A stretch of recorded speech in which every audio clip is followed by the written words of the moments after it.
Hare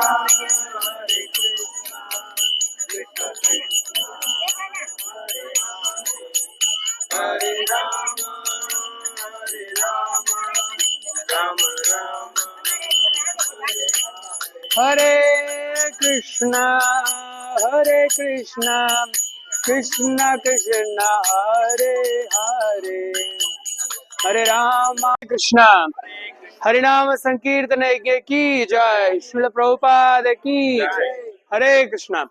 இப்போ நம்ம இந்த ஜெய்ப்பூர் யாத்திரையோட ஒரு பங்கா கடைசி பகுதியா நம்ம இப்ப எங்க இருக்கோம் அப்படின்னா இந்த இடம் கல்தாஜி மந்திர் அப்படின்னு அழைக்கப்படுது.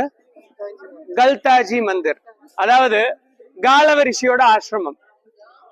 வேத காலத்துல வாழ்ந்த ஒரு சிறந்த ஒரு பக்தர் இவர், காலவ ரிஷின்னு சொல்லிட்டு.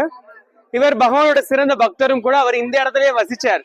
அவரோட ஆசிரமம் மேல அந்த கொடி பறக்கிறதுல வெள்ளை கலர் கோயில் இருக்குல்ல, அது அவரோட கோயில். ஸோ அவரோட வழிபட்ட விக்கிரகங்கள் அவரோட இடம் இங்க இருக்கு. ஸோ ரொம்ப ஸ்பெஷல் என்ன அப்படின்னா, இந்த காலவ ரிஷி ஒரு முறை கங்கா யாத்திரை போனார். ஸோ கங்கா தேவி கிட்ட பிரார்த்தனை பண்ணார். ஏன்னா வைஷ்ணவர்கள் எல்லாருக்குமே கங்கை ரொம்ப பிரியம். ஸோ சிவபெருமான் உயர்ந்த வைஷ்ணவருங்கிறதால அவரும் கங்கையை பிரியத்தோட தன் தலையிலையும் வச்சிருக்காரு இல்லையா. ஏன் கங்கை எல்லாருக்கும் பிரியமானது அப்படின்னா, பகவானோட பாதத்துல இருந்து வெளியே வர்றதால. அவங்க விஷ்ணுபதி. ஸோ பகவானோட பாதத்துல இருந்து வெளியே வந்த கங்கை அவர் என்ன பண்ணாருன்னா, கங்கா தேவி டெய்லி நான் உங்களை வந்து தரிசனம் பண்ணணும், டெய்லி நான் உங்களோட ஸ்நானம் பண்ணணும், டெய்லி உங்களோட நீரை நான் அருந்தணும். பார்த்தோம் அந்த ஜெய்ப்பூர் ராஜா என்ன பண்ணாருன்னு. ஸோ அதே மாதிரி காலவ ரிஷியும் ஆசைப்பட்டார். ஸோ உடனடி என்ன பண்ணாங்கன்னா, கங்கா தேவி நபராவே தோன்றி அவர் முன்னாடி சொன்னார், நீ கவலைப்படாத, நீ உன்னோட ஆசிரமத்துக்கு போ, நானே அங்க வர்றேன் அப்படின்னு சொல்றாரு. ஸோ உனக்கு நம்பிக்கையே வரணும்.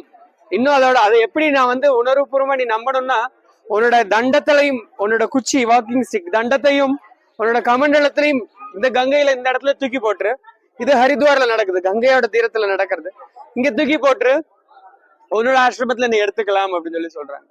சோ அதே மாதிரி காலவ ரிஷியும் அங்க தரிசனம் முடிச்சுட்டு கங்காதேவி வழிபட்டு முடிச்சுட்டு நேரம் இங்க வர்றார். அவரோட இடத்துல பூமி பாறையில இருந்து நீர் ஊற்று வருது, கங்காதேவியே வர்றாங்க. அந்த தண்டமும் கமண்டலமும் இங்க கிடைக்கிறது அவருக்கு.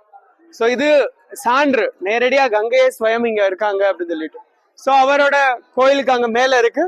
இங்க ராமரோட கோயில், இது கிருஷ்ணரோட கோயில் இருக்கு.